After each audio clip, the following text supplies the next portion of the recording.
Lors de cette finale de l'édition 2019 d'Indian Wells, Federer va viser son 6e titre à Indian Wells après ceux acquis en 2004, 2005, 2006, 2012 et 2017 et surtout son premier titre en Masters 1000 depuis Shanghai 2017. Quant à lui, son adversaire Dominic Thiem visera son premier titre en Masters 1000 après ses 2 finales perdues à Madrid en 2017 et 2018. Alors Roger Federer est-il le favori incontesté de cette finale? C'est ce qu'on va voir, c'est parti, let's go. On commence tout de suite avec Roger Federer, numéro 4 mondial, qui pour ce lycée en finale s'est imposé contre Gojovic, Wawrinka, Edmund, Hurkacz. Et il a bénéficié du forfait de Rafael Nadal touché au genou droit comme on l'avait pressenti dans notre preview. Il a passé en tout 4h34 sur les cours et a concédé 0-7.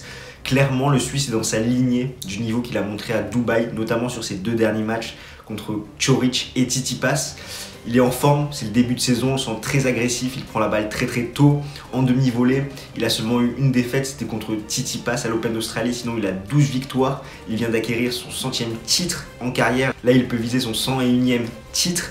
Donc vraiment, il est frais, il est dans de bonnes dispositions pour attaquer cette finale à Indian Wells, surtout que l'an dernier, il était passé à ça du titre contre Juan Martín del Potro. Il a de très bonnes sensations, Roger, à Indian Wells, sachant que c'est 5 victoires pour 3 défaites en finale, à chaque fois des défaites en 3 sets, donc 2 défaites contre Novak Djokovic et une défaite contre Juan Martín del Potro, et surtout des victoires sans concéder le moindre set. On passe tout de suite à Dominic Thiem, numéro 8 mondial, qui pour ce lycée en finale a éliminé Thompson, Simon, Karlovic, a bénéficié du forfait de Gaël Monfils touché au tendon d'Achille et a éliminé en demi-finale Milos Raonic. Il a passé en tout 6h36 sur les cours, a concédé un seul set. Et c'est vrai qu'après son début de saison raté, 3 victoires, 3 défaites et un abandon à l'Open d'Australie contre Popyrin, l'Autrichien a remis la marche en avant et a même vraiment lancé sa saison dans ce tournoi d'Indian Wells, sachant qu'il a avoué un petit peu avoir une accumulation de trop de matchs, sachant qu'il a fini très fort la saison 2018, il n'a pas pris le temps de faire un break, de se recharger un petit peu les batteries, ce qui fait qu'il a eu quelques blessures en début de saison, mais là il dit qu'il va bien. On constate d'ailleurs que la collaboration avec Nicolas Massu qu'il a entrepris il y a quelques semaines commence à très bien fonctionner, commence à porter ses fruits.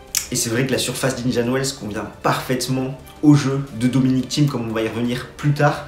Dominic Thiem, c'est 11 titres sur 18 finales disputées, même s'il n'a encore jamais remporté un Masters 1000. Au niveau des confrontations, il y a 2 partout entre les 2 hommes. Federer s'est systématiquement imposé sur dur dès qu'il rencontrait l'Autrichien, alors que Thiem, lui, a gagné contre Federer sur terre battue et sur gazon. Comme d'habitude, je vais vous afficher les statistiques détaillées.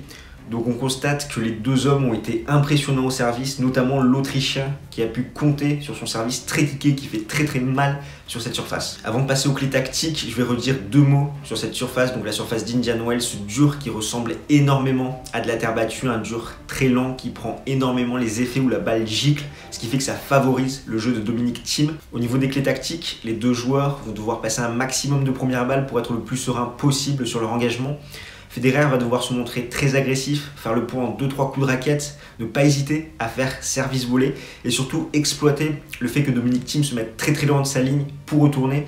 Milos Raonic a su faire plusieurs services volés, même si ça n'a pas toujours payé, ça a plutôt bien fonctionné, sachant que voilà, avec une volée courte, l'Autrichien étant très loin de sa ligne, ça permet de faire le point assez facilement. Concernant Dominic Thiem, il va devoir adopter un petit peu la tactique qu'utilise Rafael Nadal pour jouer le Suisse, c'est-à-dire faire des balles très bombées, très liftées sur le revers adverse pour faire reculer un maximum Federer et derrière s'ouvrir un petit peu le court et jouer le long de ligne sur le coup droit adverse. Au niveau de mon pronostic, bien évidemment Roger Federer est le grand favori, mais je pense que cette rencontre va être un petit peu plus accrochée que prévu. Thiem a vraiment le jeu pour embêter le Suisse, c'est pour ça que je vois une victoire de Federer en 3-7.